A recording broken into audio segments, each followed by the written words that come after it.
forced into solitude right now, in our homes, apartments, wherever we live.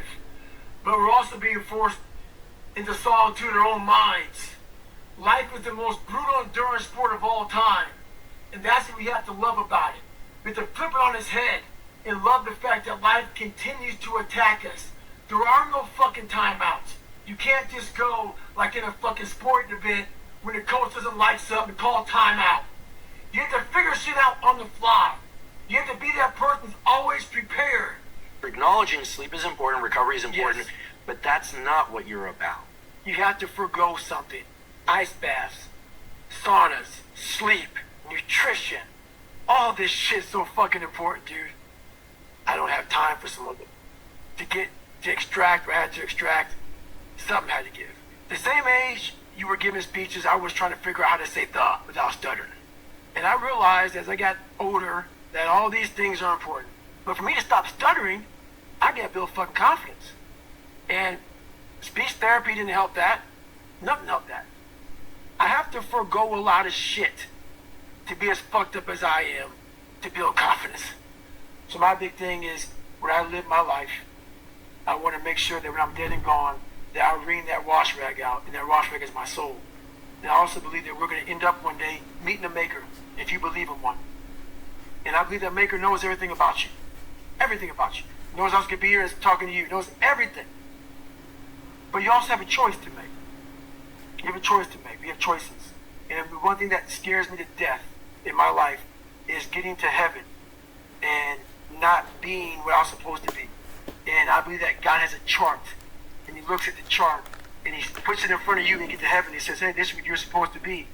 And one of my biggest fears in life was to see that chart and not have every block checked off. You know, I want to make sure that I'm constantly pursuing whatever it is I'm pursuing just to be the best I can, just constantly grinding myself into a fine powder. You know, but doing it in a smart way.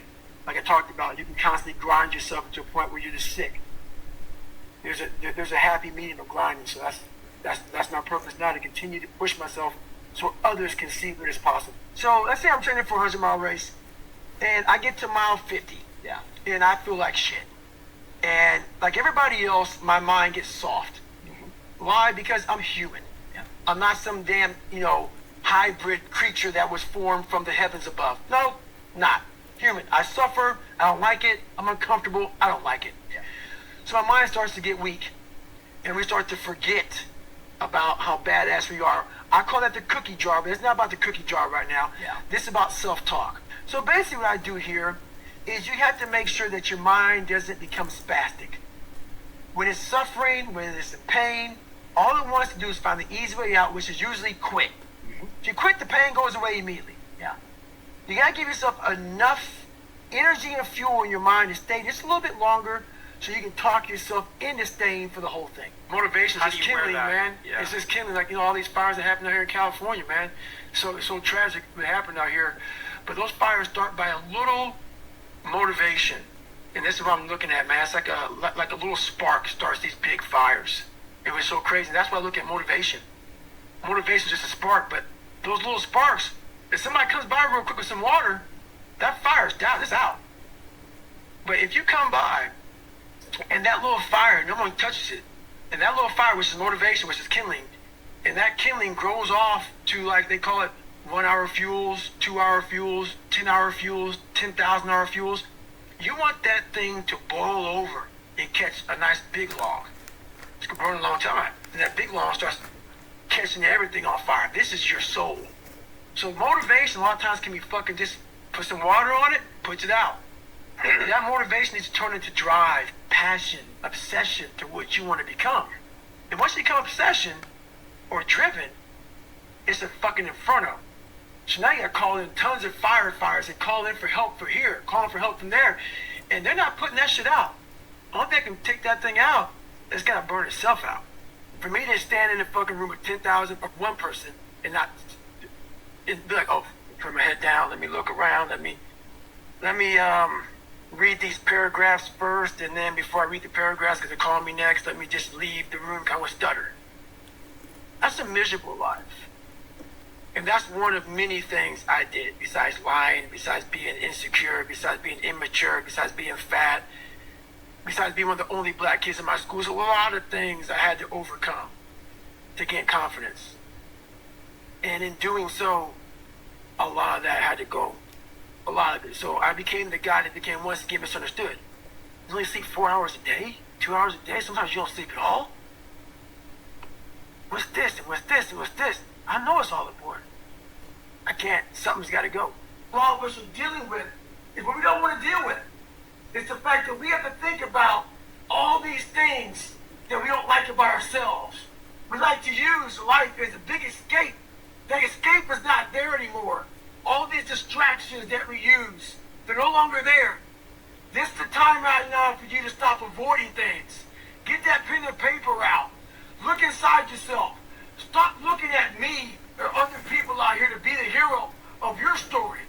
This is time for you right now in all that solitude to get to know who you are as a person. Be alone with yourself. Write that shit down. Start to face these different things in life. Knowing one thing in life, we are all very fragile in this world. We have to know that when we die with some meaning and some purpose in this world. Stay hard. If you want to be great, you want to be the baddest motherfucker ever at what you do, you're going to be misunderstood by everybody. Because you're going to be so fucking obsessed and so driven to get there. That's what it takes. That's the truth. It takes every second of your fucking life. Anybody says balance? Yeah, balance is important for a lot of fucking people. It is. But if you want to fucking go to that edge where people do not like you, don't understand you, question everything you fucking do, you've arrived. When you are misunderstood to the point where fucking people think you're psycho and you're nuts and you're this and that, why are you in the fucking gym at 1 o'clock in the fucking morning? You just got to doing an op for fucking 13, 14 hours at the ranger school, man, at the gym. What's wrong? You will never understand what is wrong with me. And that's why I'm so fucking glad you don't. Because I'm in the right fucking spot. When people don't understand you anymore, you're in that spot of obsession and drive. When people are like, what the fuck is wrong with this guy? I don't want to talk to you, man, because you're not going to get it. You're not going to get it. Boom. They don't want you to get it. Yeah. For me to get confidence, because confidence is the building block of where I'm trying to go. For me to gain confidence in myself, this fucked up kid has got to do a lot of fucked up shit to gain confidence. And along the way, the stutter went away, I gained confidence. And now my life is a little bit more, there's no balance. There's no balance. It's a little bit more what it should be for a lot of people, but there'll never be balance because confidence is something that you constantly, confidence and belief, you're building every day. And so something's got to give. And I'm willing to forgo a lot of things to have that because I know that is, if you want to give somebody kryptonite, take that shit away from them. So yeah, I don't sleep sometimes, and sometimes I don't eat the right way, and sometimes I don't do this and do that and whatever, man, but you put me in a room with 10,000 people any time of the day, and I walk in there thinking I'm the baddest motherfucker in here. Because I know what it took to be on this stage, and a lot of people will not do that. So, that's what it takes. But what happens is, in that moment, when we need self-talk, when we're failing, and we're in our worst spot possible, we forget the front end, all the build-up to where we're at today. We forget how much work we put in. So, we forget that we put years, maybe not into making these dials, but to getting where you're at today. To become this person. To become this person, to be in a position to make this money, whatever the fuck you want to make, whatever you want to do in your life. Yeah. We forget that. We forget that journey on what it took for us to get in this moment to make the right decision. And what's funny about that, I often say it, on the other side of that extreme place that I call suffering, call whatever you want, there's a whole nother world that people have not even examined. But you have to go to that extreme place to examine it. We want to stay here in this comfortable place. Once you're willing to push yourself to that extreme place, it's like a whole other universe. It's almost like you're an astronaut and you've examined something like up in outer space. No, it's always been there. But you have to be going through all the muck and all the shit to examine it. You realize, wow, God, through all this crap, there's a whole other universe over here in my mind. Yeah. Whole other universe. And it was like 3 days later, I'm in a 100-mile race, no training at all. And when you do that, it is stupid.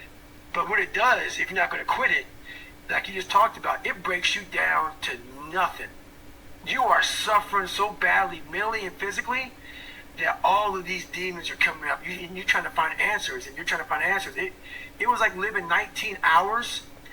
It was like 5 years I put into 19 hours of highs and lows and pitfalls and seeing the sun come up. And it was like, my God, I lived 5 years in 19 hours. It was unbelievable.